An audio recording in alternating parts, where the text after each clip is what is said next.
Welcome to IPL news. ഇന്നലെ നടന്ന Sunrisers Delhi മത്സരം ടോസ് നേടിയ ഹൈദരാബാദ് ബോളിംഗ് തിരഞ്ഞെടുക്കുകയായിരുന്നു. കമിൻസിന്റെ ആദ്യ ബോളിൽ തന്നെ കരുൺ നായർ പുറത്തായി. മാച്ചിൽ കമിൻസിന്റെ രണ്ടാമത്തെ ഓവറിലെ ആദ്യ ബോളിൽ ഡുപ്ലസി പുറത്തായി. കമിൻസിന്റെ മൂന്നാമത്തെ ഓവറിലെ ആദ്യ ബോളിൽ അഭിഷേക് പോറലും പുറത്തായി. 15 റൺസ് എടുക്കുന്നതിനിടെ ഡൽഹിക്ക് 3 വിക്കറ്റുകളാണ് നഷ്ടമായത്. ക്രീസിലുണ്ടായിരുന്ന അക്ഷർ പട്ടേലും KL രാഹുലും ടീമിനെ മുന്നോട്ട് നയിക്കും എന്ന് പ്രതീക്ഷിച്ചെങ്കിലും 26 റൺസ് എടുക്കുന്നതിനിടയിൽ അക്ഷർ പട്ടേലിന്റെ വിക്കറ്റും നഷ്ടമായി. ഉന്നത് ഘട്ടിന്റെ ബോളിൽ KL രാഹുലിന്റെ വിക്കറ്റ് കൂടെ നഷ്ടമായതോടെ ഡൽഹി നിര തകർന്നടിയുകയായിരുന്നു. 29 റൺസ് എടുക്കുന്നതിനിടയിൽ 5 വിക്കറ്റുകളാണ് ഡൽഹിക്ക് നഷ്ടമായത്.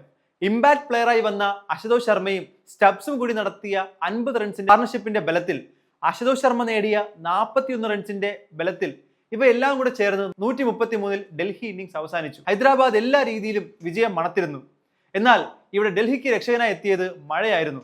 ഒരു ബോൾ പോലും ബാറ്റ് ചെയ്യാനാകാതെ ഹൈദരാബാദ് നിരാശരായി മടങ്ങുകയായിരുന്നു. ഒടുവിൽ പോയിന്റുകൾ തുല്യമായി വീതിച്ച് മാച്ച് അവസാനിപ്പിക്കേണ്ടി വന്നു.